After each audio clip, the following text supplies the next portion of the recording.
সেদিকে বোঝার জন্য এখানে অভিভাবকরা আছেন। ইসলামিক কালচারের মূল ভিত্তি হচ্ছে ঈমান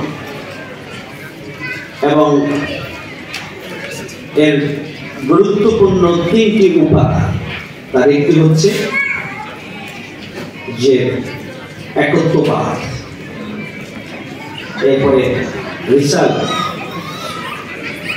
এরপরে হচ্ছে আখিরাত। ইসলামিক কালচার একজন ব্যক্তির মনোজগতে এমন শিক্ষা এবং এমন সাহিত্য এমন উপাদান তার অন্তরের মধ্যে দিতে চায় যা তার ঈমানকে পাকাপোক্ত করে, আল্লাহর প্রতি আস্থা এবং বিশ্বাসকে সমৃদ্ধ করে, তার প্রতিনিধি হিসেবে রাসূল সাল্লাল্লাহু আলাইহি ওয়াসাল্লামের নির্দেশনাকে তার জীবনে ধারণ করে এবং আখিরাত কেন্দ্রিক জীবন গড়ে তোলে। আখিরাত কেন্দ্রিক জীবন অর্থাৎ তার প্রত্যেকটি কাজে, তার কথাবার্তা, তার আচার আচরণ, তার চলাফেরা, তার উপস্থাপনা, তার দৃষ্টিভঙ্গি, তার চাহনি এবং তার যাবতীয় কার্য সবটাই আখিরাত মুখী হবে একজন ইসলামিক কালচারে বিশ্বাসী বা ধারণ করে যারা তাদের কার্য।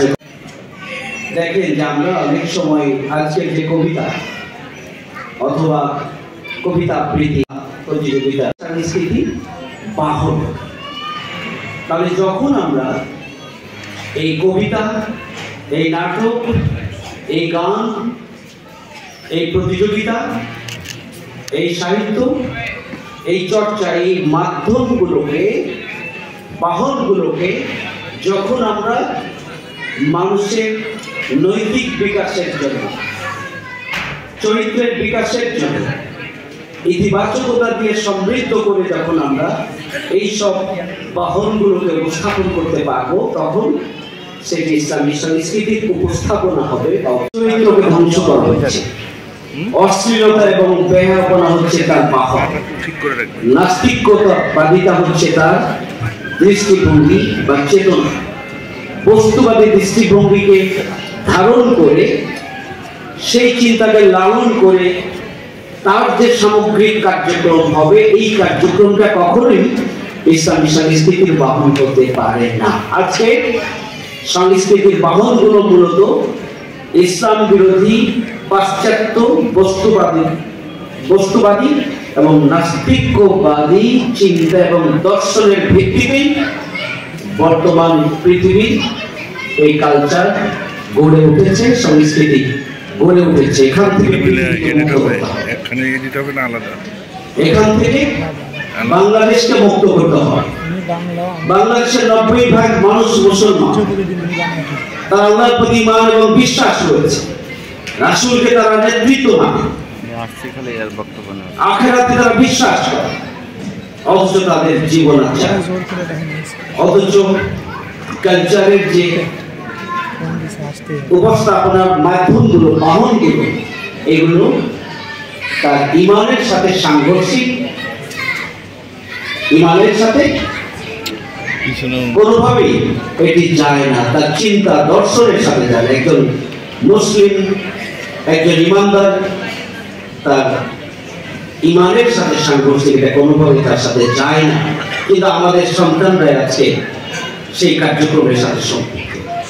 আমি অভিনন্দন জানাই অভিভাবকদেরকে যে আসলে অশ্লীলতা এবং বেহায়াপনার মাঝে আপনি আপনার সন্তানকে কেরাত, হামনাত সহ আবৃত্তি সহ আপনারা আপনাদের সন্তানকে সুরক্ষা দিয়ে তাদের জীবনকে গড়ে তোলার জন্য, তাদের মানুষকে গড়ে তোলার জন্য, তাদের মানবিক সত্তাকে গড়ে তোলার জন্য, আগামী দিনে মানুষের মতো মানুষ হওয়ার জন্য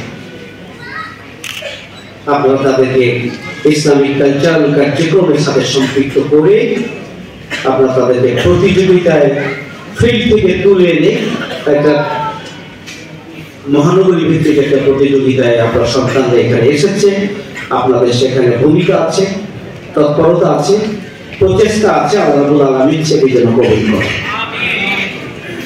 আর একটি পয়েন্ট বলতে চাই, আপনারা এখন পুরস্কার দেয়া এবং নেয়া এটি আপনার আজকের জন্য বড় কাজ। আমরা প্রধান অতিথির কথা শুনব, সেটি হচ্ছে ইসলামী সংস্কৃতিকে আমরা একটা রাষ্ট্র ব্যবস্থার সাথে কিন্তু তুলনা করতে পারি। রাষ্ট্র ব্যবস্থার সাথে তুলনা করতে পারি। আমাদের শাসক হচ্ছেন ইনিল হুকমা ইল্লা লিল্লাহ, আল্লাহ রাব্বুল আলামিন। আমাদের রাসূল করিম সাল্লাল্লাহু আলাইহি ওয়াসাল্লাম হচ্ছেন আল্লাহর প্রতিনিধি এবং সেই প্রতিনিধিত্বকে ধারণ করেই তার নির্দেশনার আলোকে আমরা এই রাষ্ট্রটিকে পরিচালনা করি। কোরআন এই রাষ্ট্র পরিচালনার মূল গায়ক মুখ।